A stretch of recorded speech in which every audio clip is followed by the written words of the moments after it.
Hello, my name is Joe Toriano, and welcome to a series of videos I'm going to call Spiritual Life. This is my first video. It's going to be on the meaning of life.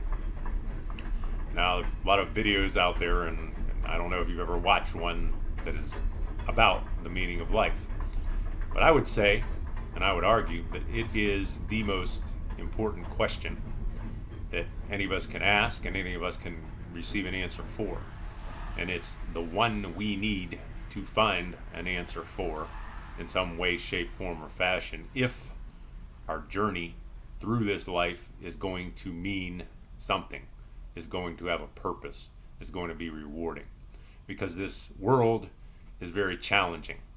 There's a lot of suffering and there's a lot of darkness. And it seems confusing a lot of times. It's hard to figure out just what the truth is, and it's hard to understand or figure out just what it's all about.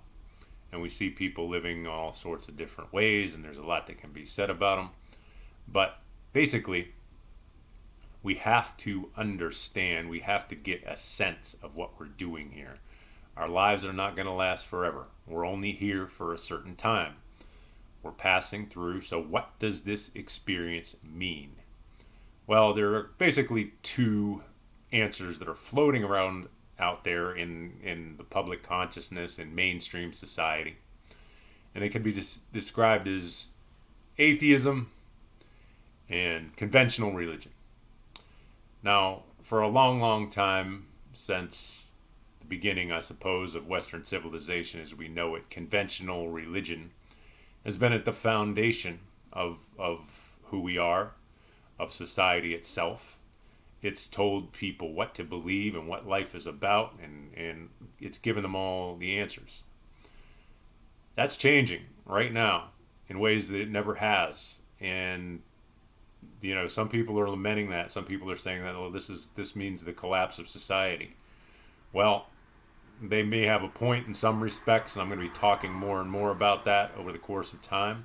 But for now, I'm just going to say that in some ways it doesn't matter, because it does seem to me, and it seems pretty clear, that conventional religion as we know it is no longer going to dominate society as it has. And very soon, that is going to happen.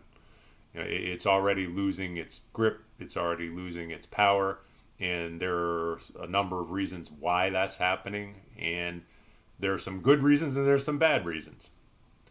So now, to some extent, to a fair extent, you have atheism somewhat trying to be pushed in to that void.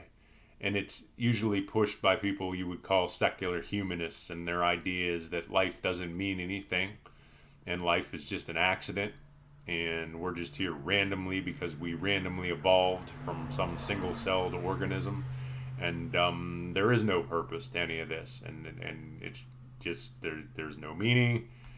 Maybe there are certain fashionable philosophies that say, well, you can sort of give it meaning and that sort of thing. But basically, what this secular humanist atheist thought process is that life doesn't have any purpose or meaning.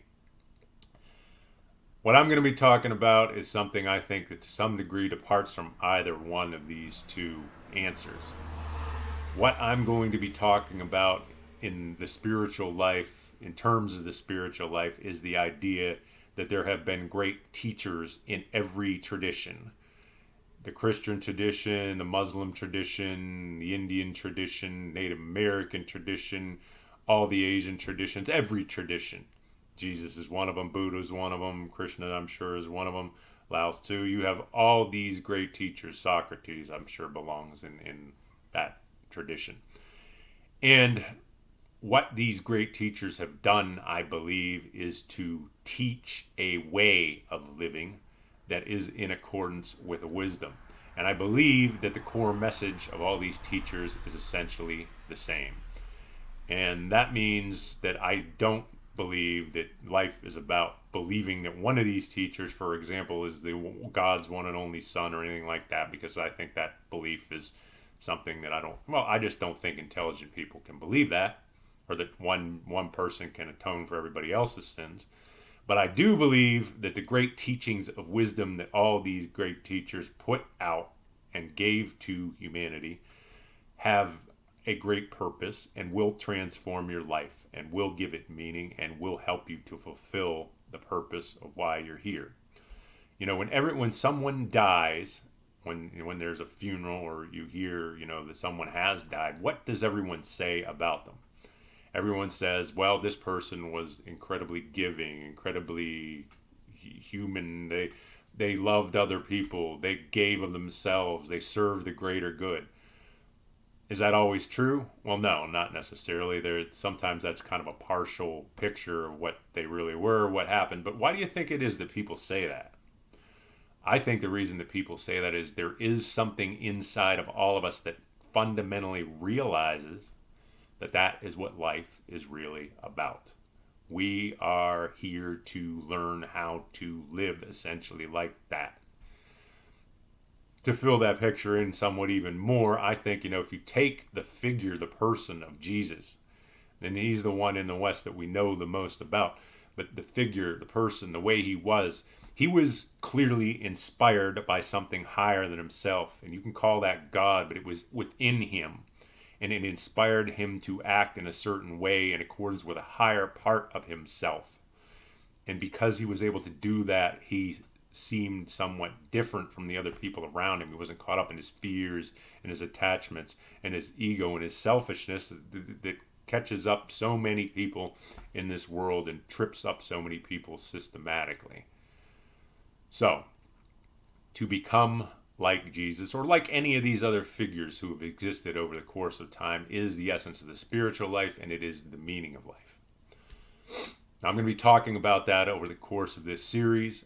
I'm going to be talking about many different things, some cultural things, occasionally some political things, the great spiritual teachings and how to apply them, things you can do to make your life more meaningful, ways to understand the spiritual nature of this life, ways to connect with God within yourself, all sorts of things like this. Some things like the paranormal I will talk about from time to time.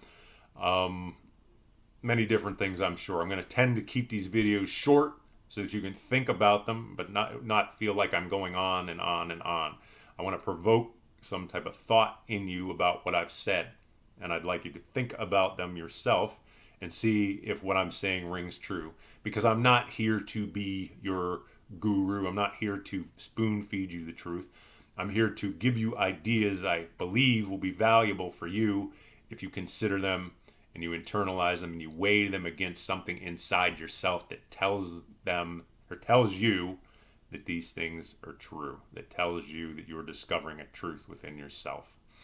So I welcome you to come back and join me throughout this series, and I invite you to subscribe, to click like, and to check from time to time for more videos along this nature that are of this nature. And I thank you for watching, and I will see you soon. Thank you.